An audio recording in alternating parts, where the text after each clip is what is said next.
Seguinos en Twitter, @ecomedios1220. ¿Sabías que cada donación de sangre puede salvar 4 vidas? En los hospitales de la ciudad y en las campañas de donación se brindan turnos para donar de forma sencilla, rápida y segura. Conoce más en buenosaires.gov.ar/donasangre. Buenos Aires Ciudad. Shell Argentina auspicia este programa. ¿Sabías que todos los accidentes por inhalación de monóxido de carbono son evitables?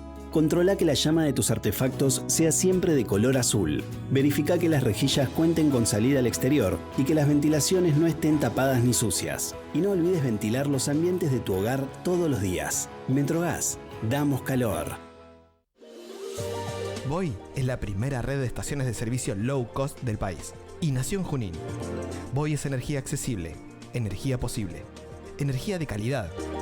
Pasá por Voy en Avenida San Martín y General Paz y carga combustible al mejor precio. Para más información, ingresa a www.voyconenergia.com.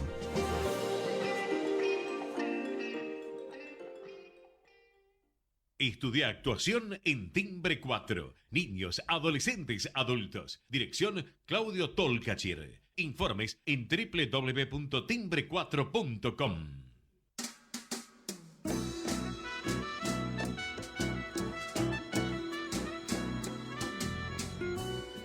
Entrevistas con los protagonistas de la política, la cultura, el espectáculo, la música y el deporte. Un diálogo abierto para pensar desde una óptica diferente. Voces y Memoria, los martes de 20 a 21 con la conducción de Hernán Dobri.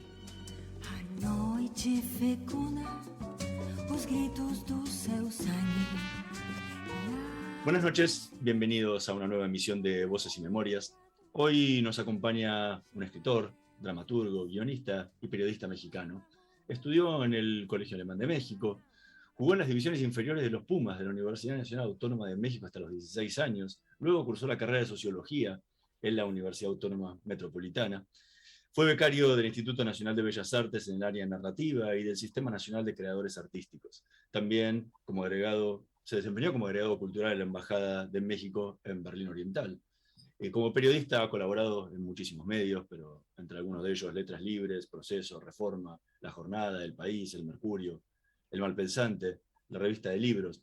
Entre el 95 y 98 dirigió el suplemento cultural La Jornada Semanal. Fue profesor de literatura en la Universidad Nacional Autónoma de México y profesor invitado en las universidades de Yale, Pompeu Fabra y de Princeton. En el 91 publicó su primera novela, El Disparo de Argón. También ha incursionado como dramaturgo, guionista de cine y como traductor.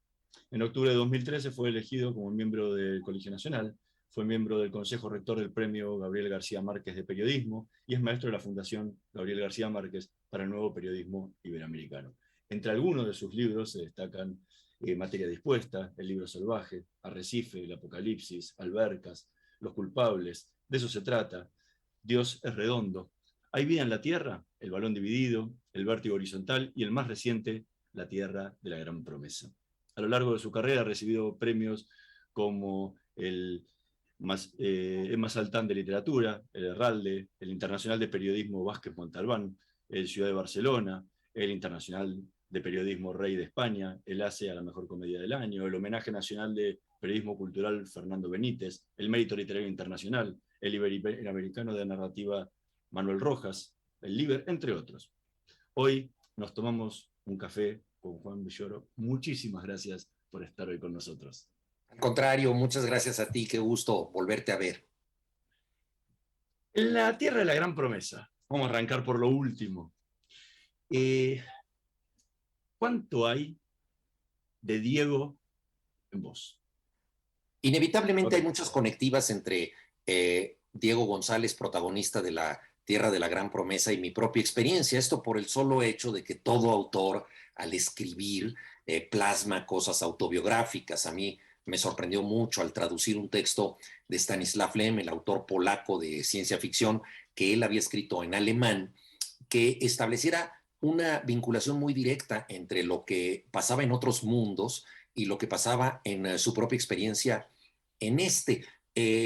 Stanislav Lem vivió la Segunda Guerra Mundial, en el gueto de Varsovia, y esta circunstancia de amenaza la llevó a circunstancias en otros planetas. Entonces, si la ciencia ficción conecta de esa manera, pues, ¿qué podemos decir de una novela como La Tierra de la Gran Promesa, que documenta sucesos concretos de México que han afectado a mi generación?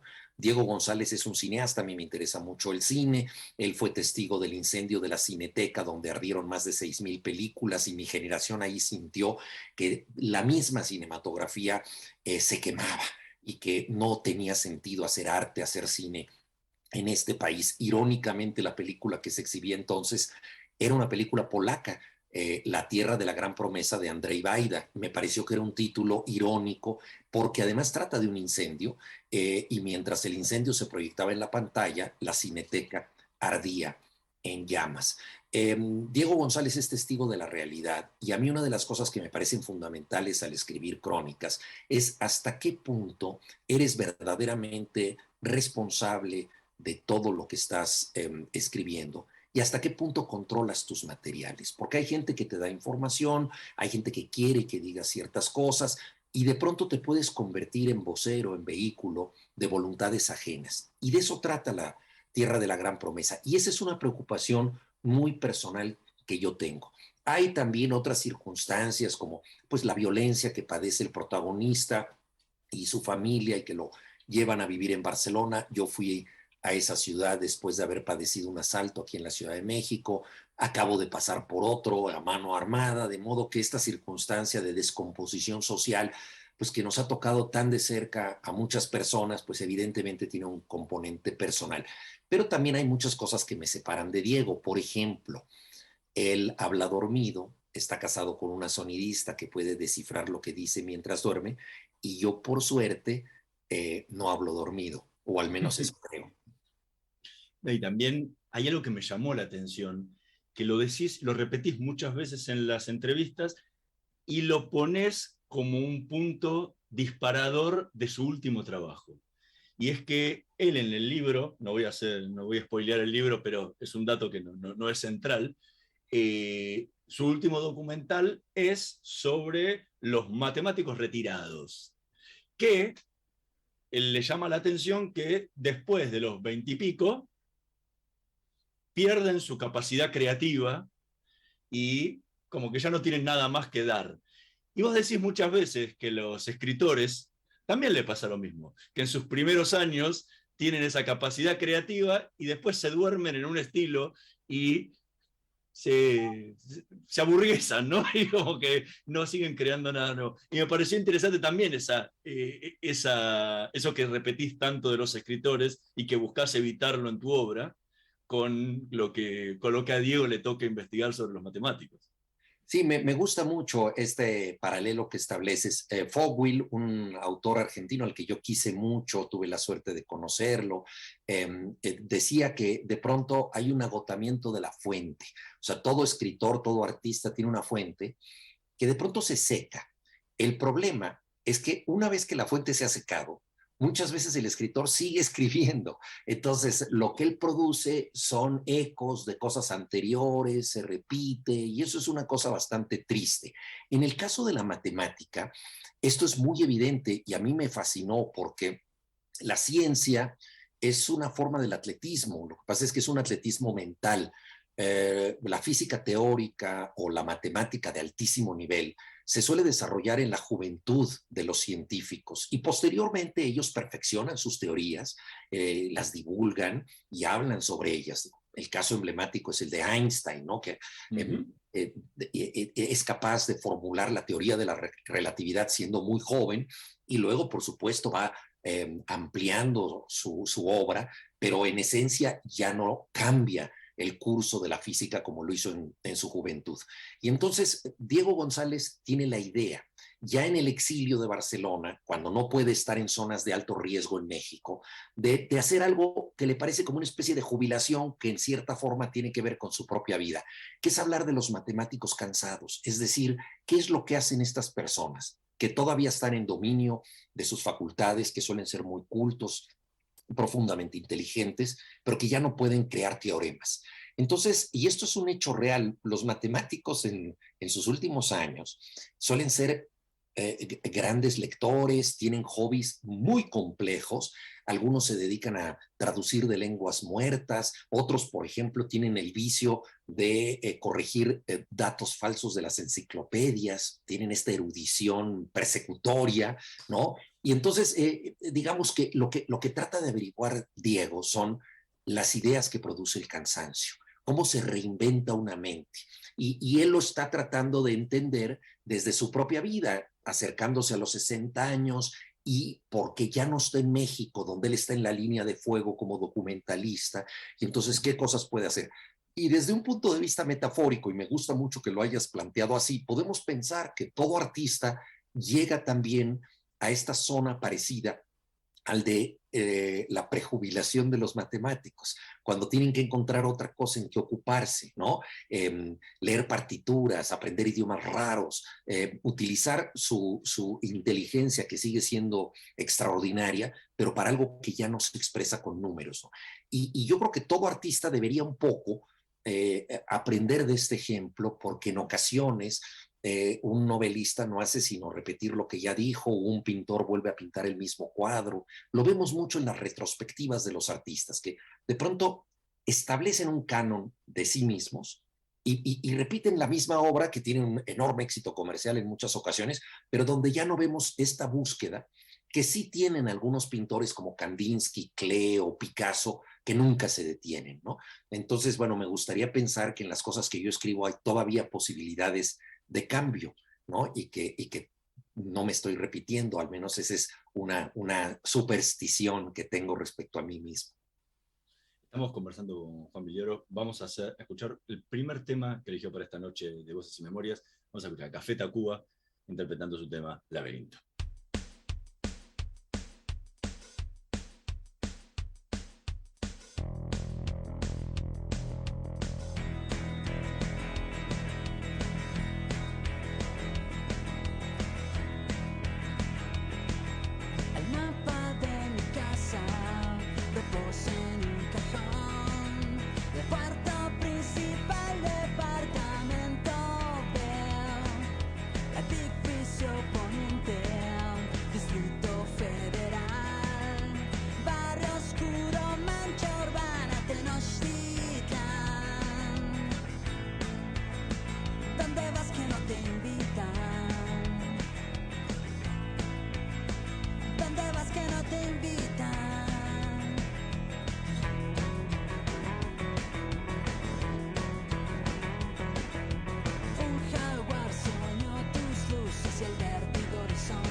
Escuchábamos Laberinto de Café Tacuba, tema que eligió Juan Villoro para esta noche de Voces y Memorias. Imagino las razones del porqué, pero contalo mejor, ¿por qué elegiste este tema?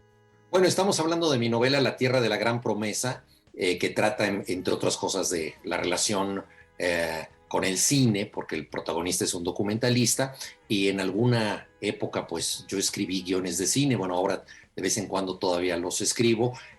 Hice uno para una película que se llamó Vivir Mata, y ahí parte de la música es del grupo Café Tacuba, entonces yo les escribí algunas letras, y Laberinto es una de las canciones que se hicieron para esta película, y que pues me da mucho gusto haberme asociado con Café Tacuba, que además son grandes amigos, y es un grupo de rock que aprecio mucho.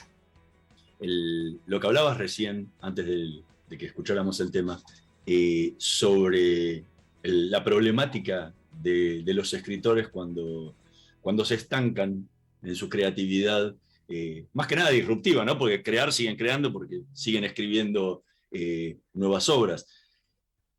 Y en tu caso, una de las formas que buscas para evitar esto es el cambiar de géneros constantemente. O sea, pasar al teatro, a la crónica periodística, a la novela, a los guiones de cine. Lo que me genera una duda es esa gasolina que te retroalimenta constantemente de cambiar de género. ¿Cuándo llega un momento en el que también abarcaste todos los géneros? ¿Cómo haces para reinventarte y no caer vos también en eso? Sí, pero es una gran pregunta, Hernán. La verdad es que una de las cosas más gratificantes que puede haber en cualquier forma de expresión artística es ser un principiante, es decir, tener todo por delante, ¿no? Entonces, por ejemplo, yo empecé a escribir tarde dramaturgia. Había sido yo un actor adolescente y había participado en obras de creación colectiva imitando a Alejandro Jodorowsky, que era nuestro gran gurú en los años 70 aquí en México, pero más allá de esa experiencia, yo era un espectador de teatro, no era un participante. Y mi primera obra se estrenó cuando yo tenía ya más de 50 años. Entonces, empezar de nuevo fue todo un reto, porque te enfrentas no solamente a escribir la obra, sino al inmenso desafío de que eso se represente y ajustarla para que sea posible, y entrar en el laberinto de pues tratar de intervenir un poco en que las cosas salgan más o menos como tú las has pensado, todo eso. Y ha sido pues un camino novedoso para mí tardíamente. Entonces, que haya novedades tardías, eso es muy importante. Pero claro, tu pregunta tiene cierta dosis de provocación, porque llega un momento en que también eso deja de ser una novedad, y entonces dices, ¿y ahora qué hago? ¿No? Tampoco lucho por ser presidente de mi país como Vargas Llosa, ¿no? ¿Cómo me reinvento, ¿no? Me vuelvo actor, como se han vuelto algunos escritores. Mira, la verdad es que yo creo que la literatura es suficientemente generosa para que haya muchas zonas que nunca dominas del todo. Yo tengo una personalidad dispersa y tengo curiosidades simultáneas que me atraen. Entonces, estoy escribiendo un relato y de pronto se me ocurre una historia para niños, o concluyo un ensayo literario y debo y quiero escribir un reportaje periodístico. Entonces, zigzaguear, ir de un género a otro, pienso que me pone ante nuevos riesgos, lo cual dificulta que yo me repita. Pero se trata de una superstición más que de un método. Entonces, no sé hasta qué punto lo logro, porque nadie escapa a su propia piel, ¿no? Inevitablemente en cada género sigo siendo yo mismo, lo cual es una lástima, pero no tiene remedio eso. ¿Y en cuánto te ayuda el tema de haber sido, o sea, de haber arrancado como periodista? Digo, porque los periodistas tenemos muchas veces que ir modificando y cambiando nuestra piel todo el tiempo, porque las situaciones y las coberturas nos llevan también a lugares desconocidos en los cuales nos tenemos que readaptar y volver a renacer, ¿no? ¿En cuánto te ayudó eso a este cambio constante de género sin problemas? Yo espero que me haya ayudado mucho. Mira, el periodismo es una lección de urgencia y de humildad.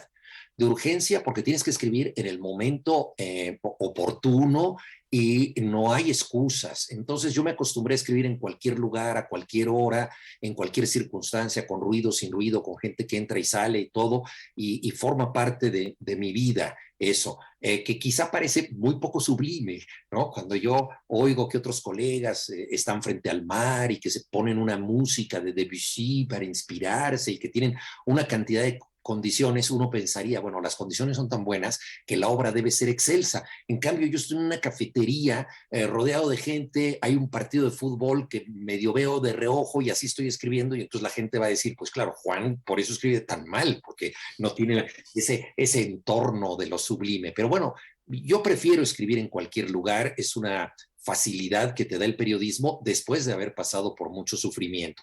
Y el otro es la humildad, el saber que las historias están en el mundo, no están en tu cabeza. La lengua no te pertenece, es la lengua de tu tiempo, es la lengua de tu cultura. No hay literaturas individuales, todas las literaturas vienen de otro sitio. Y lo más interesante, los demás son los que tienen razón, los demás son los que han sufrido algo, los que han padecido algo que tú vas a convertir en una historia. Y tienes que entender sus razones, sus motivos, desde su perspectiva. Te tienes que poner en su piel y tienes que causar, digamos, cierta empatía para que eso sea posible. No solo con los personajes reales, también con los imaginarios. Yo creo que también hay que conquistar a tus personajes imaginarios como lo hace un periodista. Todas estas lecciones yo creo que son básicas para el oficio y yo espero que me hayan servido. Recién hablabas de tu incursión en el teatro y que a los 17 años formabas parte de la compañía teatral que dirigía Jodorowsky. Sin embargo, tus orígenes de escritura se remontan antes todavía, porque a los 14 años formabas parte de una revista escolar donde escribías sobre chimentos, como le solemos decir en Argentina, o sea, sobre el cotorreo de lo que pasaba en las clases y compañía. ¿Con qué soñaba ser ese chico? ¿Ya tenías una idea de que querías ir para ese lado o fue una cuestión meramente de hobby escolar? Veo que has hecho una investigación casi detectivesca y te lo agradezco porque me permite vincular eso con mi más reciente novela. Fíjate que yo cuando tenía como 14 años, bien lo dijiste, colaboraba en un periódico fundado entre varios amigos en el colegio que se llamaba La Tropa Loca y ahí efectivamente yo hacía la sección de chismes. Elegí eso porque siempre me han interesado mucho los chismes, es una sustancia esencial de la literatura. Yo entonces no sabía que iba a escribir cuentos o novelas, pero tenía esta curiosidad por las historias de los demás. Además, eso me daba gran poder en la clase, porque yo podía hablar de los romances en curso, entonces todo el mundo quería saber lo que yo iba a decir, me pasaban información clasificada, en fin, eso me gustaba, pero digamos que estaba antecediendo a una verdadera vocación literaria sin que yo supiera que la iba a asumir realmente. El momento fuerte de cambio ocurrió en La Tropa Loca, cuando yo fui a unas clases de guitarra que tomaba, iba con mi estuche de guitarra, me bajé del autobús y vi el edificio al que yo iba totalmente en llamas. Un edificio muy importante de la Ciudad de México, el edificio Aristos, estaba ardiendo. Y ese incendio me cautivó por las reacciones de la gente, los socorristas que de inmediato empezaron a llegar, las pruebas de heroísmo de algunos espontáneos, la histeria de otras personas, los bomberos arriesgadísimos, la gente que subió a las azoteas, en fin, todas estas circunstancias a mí me cautivaron de tal manera que al regresar, obviamente no tomé la clase de guitarra, regresé a casa y en vez de escribir mi habitual sección de chismes, escribí la crónica del incendio.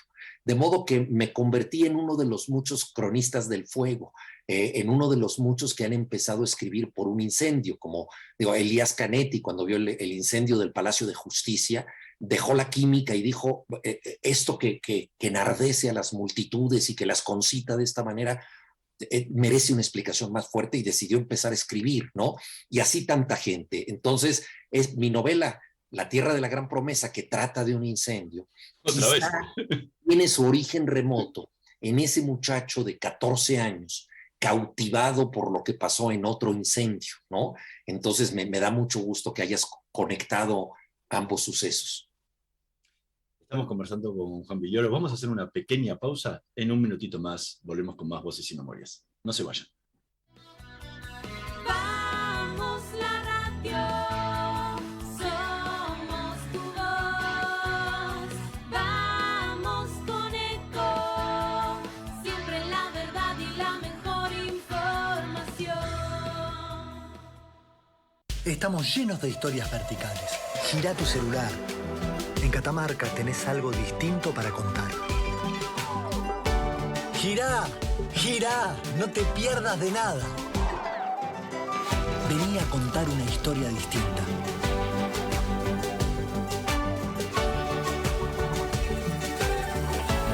¿Querés descubrir algo distinto? Girá y vení a Catamarca. Cuidar es la herramienta digital del Ministerio de Salud. Descárgala en tu celular a través de tu App Store o Google Play y carga tus datos. La aplicación te permite hacer un autodiagnóstico, acceder a tus certificados y consultar el resultado de tu hisopado. Ahora podés acceder a la información provista por el Ministerio de Salud y ver tu diagnóstico COVID-19 de forma rápida y sencilla. App Cuidar. Sigamos cuidándonos. Gobierno del Pueblo de Merlo. Intendencia Menéndez. Informate en ecomedios.com. Seguinos en Twitter, @ecomedios1220. Voces y Memoria.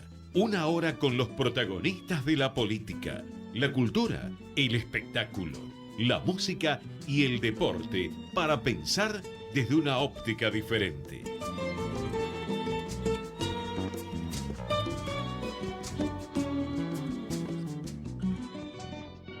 Seguimos en Voces y Memorias conversando con Juan Villoro.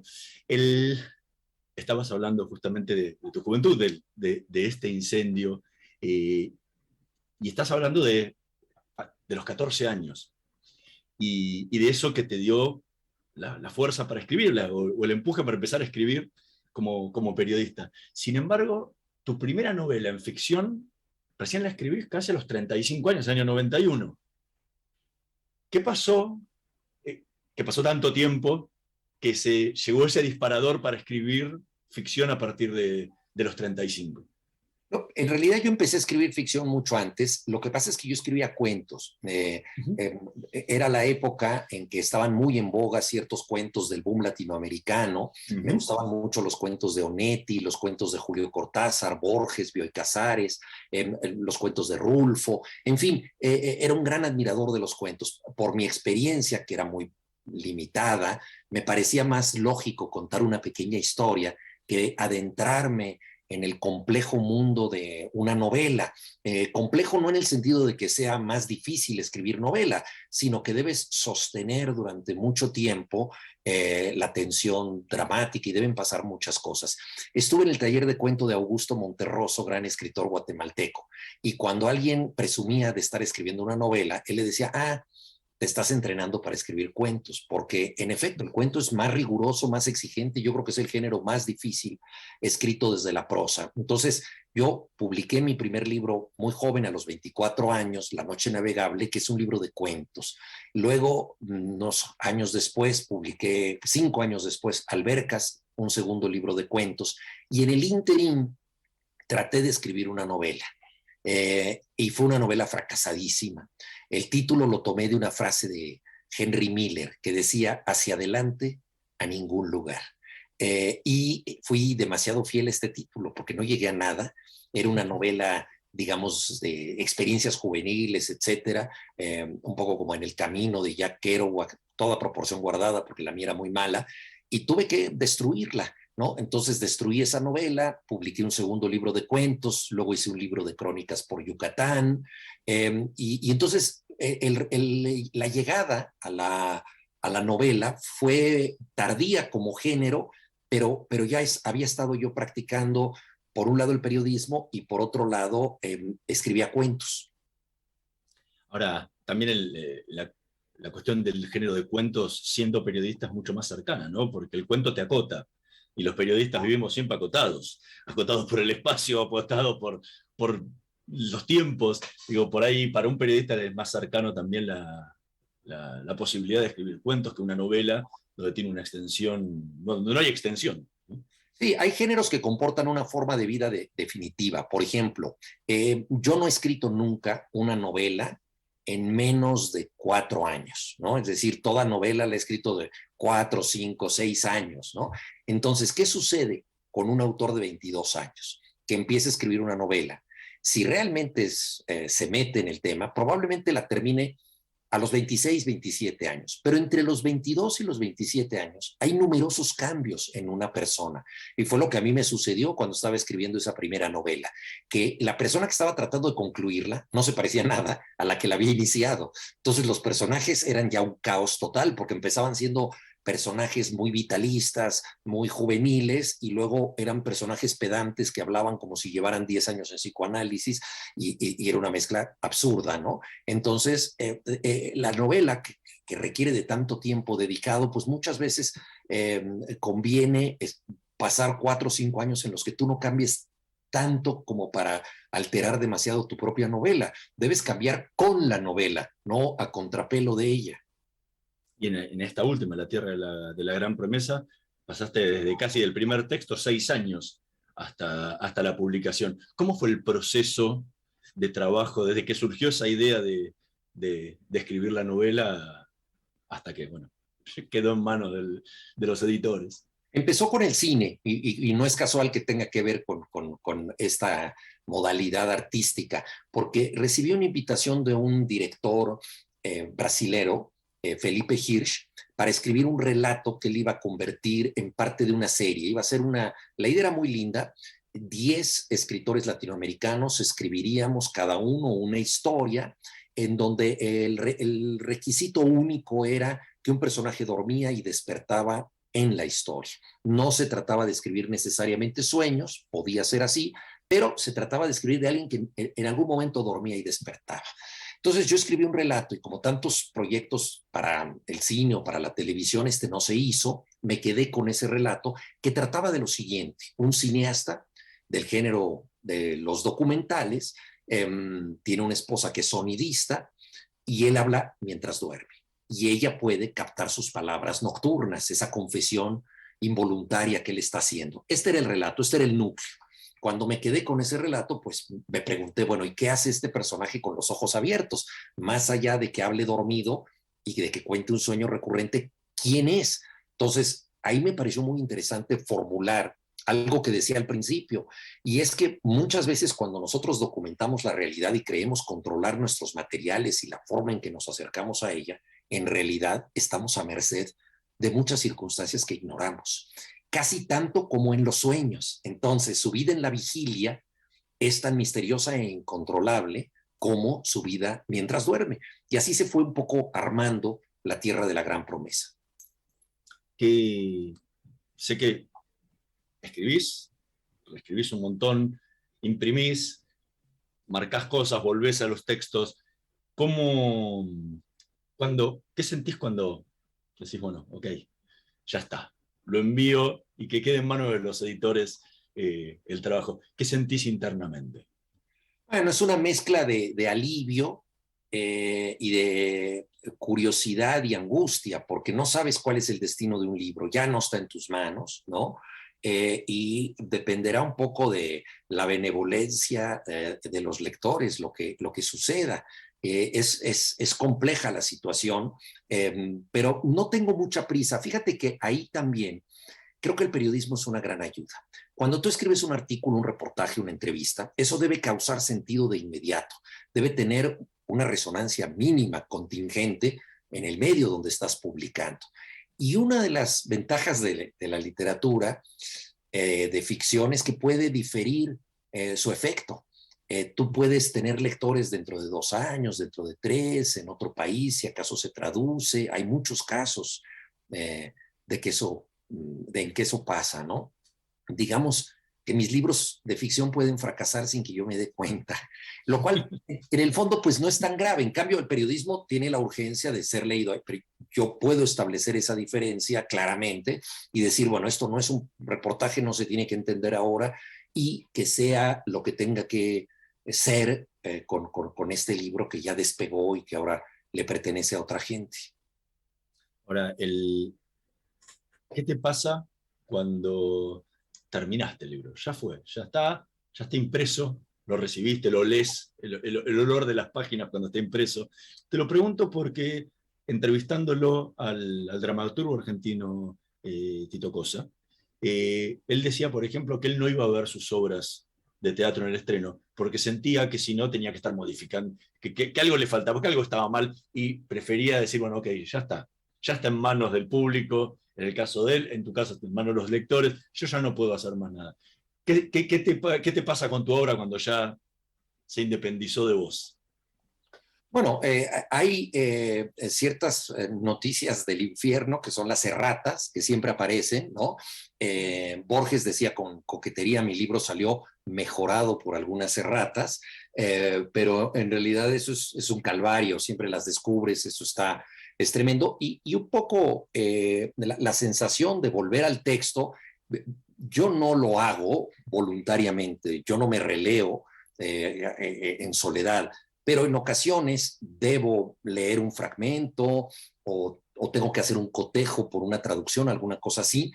Y ahí es una situación compleja, porque por un lado, si las cosas están bien, de pronto te preocupas y dices, caray, tal vez ya no sea capaz de escribir algo semejante. Y al revés, ves muchas cosas que quisieras modificar, pero ya es demasiado tarde para hacerlo. Los escritores publicamos nuestros errores, no los escondemos como los médicos, ¿no? Y eso es un problema.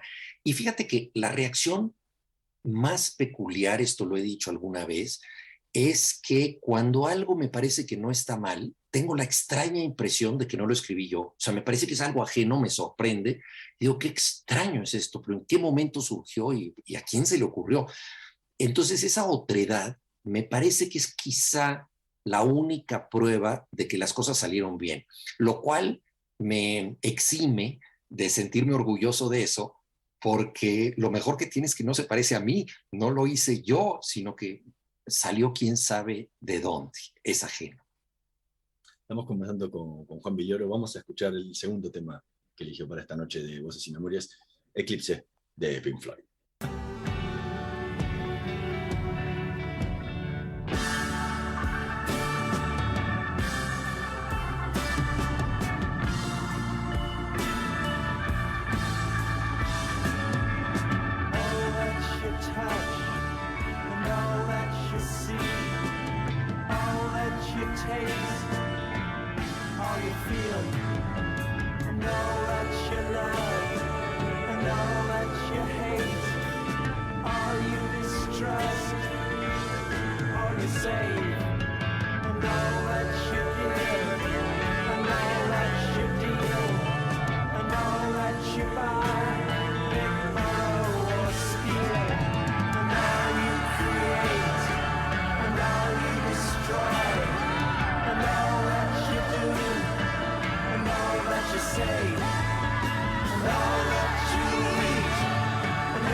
Escuchábamos a Pink Floyd interpretando Eclipse, tema que eligió Juan Villoro para esta noche de Voces y Memorias. ¿Por qué este tema? Bueno, a mí me gusta muchísimo Pink Floyd. En los años 70 yo escribía los guiones aquí en México para un programa que se llamaba El lado oscuro de la luna. No solamente porque se trata de un título muy poético, sino porque en aquella época había muy poco espacio para el rock de calidad.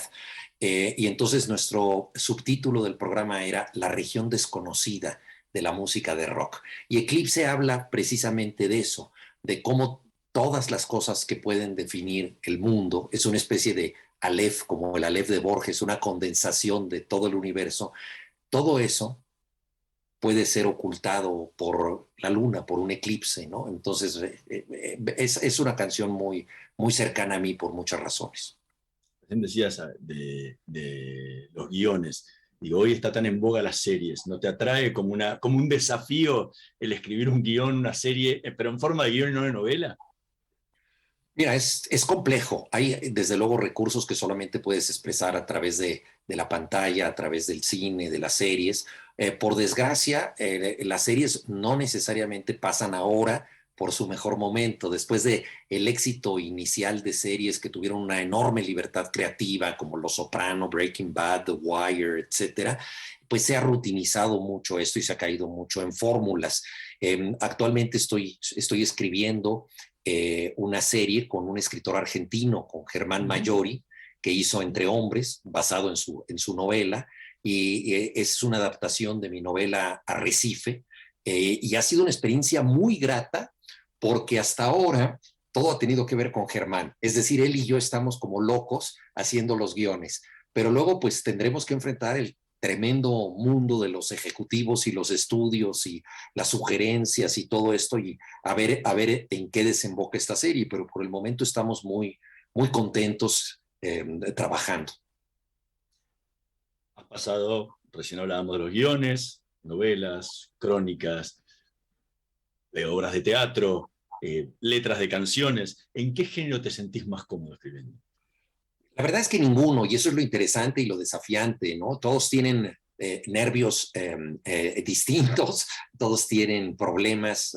Si tú escribes un artículo, tienes 4,000 caracteres, 3,500 los que te hayan asignado, y tienes una fecha de entrega y un tema y una obligación de claridad, porque tampoco te puedes poner muy experimental con los artículos periodísticos. Si haces una obra de teatro, pues tienes otros desafíos y otros temas, ¿no? Por ejemplo, una obra de teatro, pues ¿cuántos actores puede tener, ¿no? Si tienes 20 actores, pues te la tiene que montar la Royal Shakespeare Company o la Comédie Française, no una compañía mexicana que suele tener 3, 4 actores, ¿no?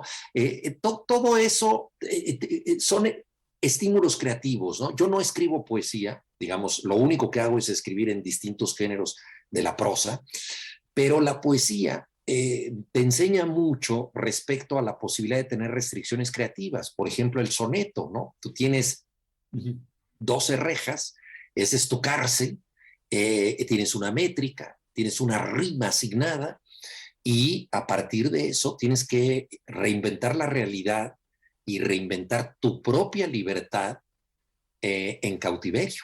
Estás cautivo por esa retórica poética. Entonces, hay muchos versos que se han logrado por la obligación de la rima, que no se le hubieran ocurrido a nadie, de no ser porque tiene que ser un endecasílabo o un alejandrino que cumpla con esta rima. La prosa no tiene estas exigencias tan concretas, ¿no? Pero me gusta pensar que dentro de sus condiciones, dentro de sus reglas, te obliga a decir cosas específicas que solo pueden suceder por esa vía, ¿no? Entonces, eso es lo atractivo de cada género, ¿no? Que tiene desafíos diferentes. ¿Y qué sentís cuando escribís? Uy, una mezcla de emociones, una especie de carrusel, porque por momentos estoy feliz escribiendo cosas que luego descubro que son pésimas, entonces me sorprendo de cómo fue posible que yo durante tanto tiempo estuviera contento escribiendo tan mal, ¿no? Que es uno de los grandes enigmas de la literatura, ¿no? La dedicación, la pasión, el esfuerzo para escribir no son garantías de un buen resultado, ¿no? Hay cosas que salen más o menos bien de manera rápida, cosas que toman mucho esfuerzo. Entonces, es una mezcla de cosas. Ahora va a salir en Argentina un librito que, bueno, es un ensayo largo, ¿no? Que dice que se llama La pasión y la condena. El título está tomado de Onetti y trata de eso. Escribir es una pasión y es una condena, ¿no? Entonces tienes estas luces y sombras cuando estás escribiendo, frustraciones y anhelos continuos. Hablando de la condena, ¿por qué escribís? Bueno, mira, yo creo que la literatura, en un sentido general, es una manera de darle orden al caos y de darle sentido a una vida que no lo tiene. O sea, la vida en el planeta no tiene ninguna causa, no tiene ningún sentido. Le puedes dar un sentido a través de la religión, la filosofía o el arte, ¿no? Entonces, ese es el fin del arte. Ahora bien, en lo particular, escribo para darle orden a mi propio caos y para darle sentido a mi propia vida. Ahora, dentro de ese caos, cuando surge una idea, porque como surgió la idea de la Tierra de la Gran Promesa, como habías contado antes, que la señora te había pedido que un relato como otros tantos escritores, eso surgió desde ahí. Pero tenés una idea. ¿Cómo viene el proceso de esa idea dentro de ese caos para decir, bueno, va hacia este género? O sea, ¿va a ser una novela, va a ser un cuento, va a ser una obra de teatro o un guión de cine o lo que fuere? Las ideas son como las cosas que flotan en el mar, ¿no? Para que floten y las descubramos, primero se tienen que haber hundido, se tienen que haber perdido, ¿no? ¿Por qué llegaron ahí? Y es uno de los misterios de las ideas. De pronto se te ocurre algo que no sabes muy bien de dónde viene. Hay ideas que deben tener un origen remoto, psicológico profundo, otras más recientes que tienen que ver con algo que tú escuchaste, que tú oíste, ¿no? Y a partir de eso se da, a mi modo de ver, una especie de condensación que en mi caso suele ser visual. Es una especie de fotografía, una foto en donde hay una imagen detenida. Ciertos personajes están en una circunstancia que me parece enigmática. ¿Por qué llegaron a esa circunstancia y a dónde van después de esa circunstancia? Eso es para mí una idea narrativa, ¿no? Esa imagen detenida. Y entonces ahí es donde empieza el juego y luego, dependiendo de qué tipo de idea se trate, pues pensar si eso es una crónica o si es un ensayo o si es un cuento, ¿no? Cuando la realidad es suficientemente fuerte y te da los elementos para contar ella misma una historia, evidentemente eso debes respetar la fuerza de la realidad y que eso sea una historia sin ficción, ¿no? Yo creo que eso es lo esencial. Cuando lo que tú necesitas agregar es decisivo, ¿no? Cuando tienes que trabajar más desde la conjetura, evidentemente ya estás en un terreno más próximo al de la ficción. Y fíjate que hay historias que se cumplen muy bien con la vida exterior de los personajes, con su trayecto público. Entonces es la historia de un boxeador que tú has seguido, que sabes qué es lo que le ha pasado y que le ha dicho cosas en entrevistas, muchas veces tú mismo lo has entrevistado. Entonces su vida exterior, lo que tú persigues desde fuera, lo convierte en un personaje suficientemente potente para que eso sea una crónica o un reportaje.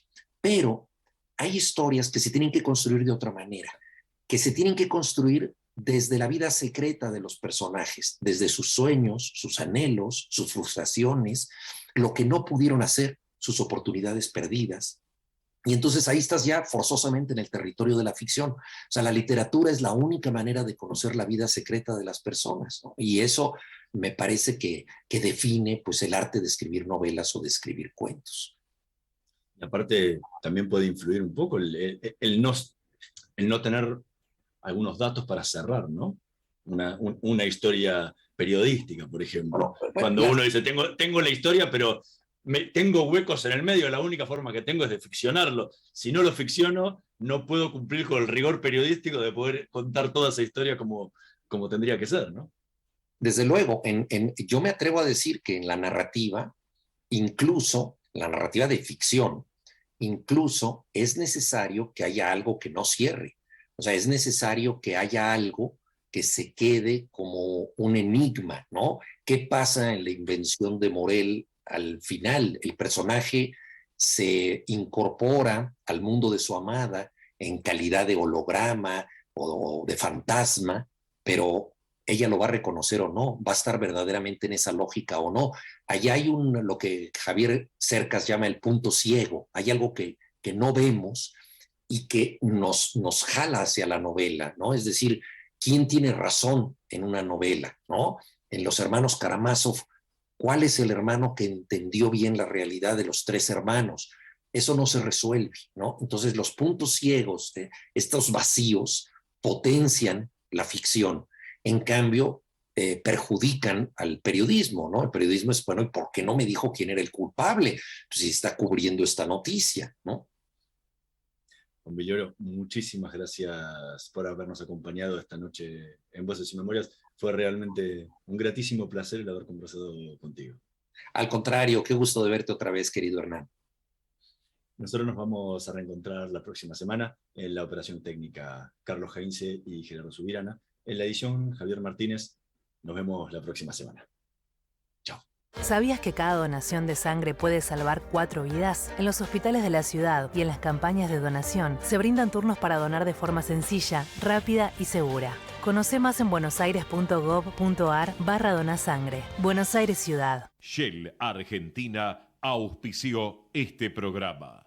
¿Sabías que todos los accidentes por inhalación de monóxido de carbono son evitables? Controla que la llama de tus artefactos sea siempre de color azul. Verifica que las rejillas cuenten con salida al exterior y que las ventilaciones no estén tapadas ni sucias. Y no olvides ventilar los ambientes de tu hogar todos los días. Metrogas, damos calor. Voy es la primera red de estaciones de servicio low cost del país y nació en Junín. Voy es energía accesible, energía posible, energía de calidad. Pasá por Voy en Avenida San Martín y General Paz y carga combustible al mejor precio. Para más información, ingresa a www.voyconenergia.com.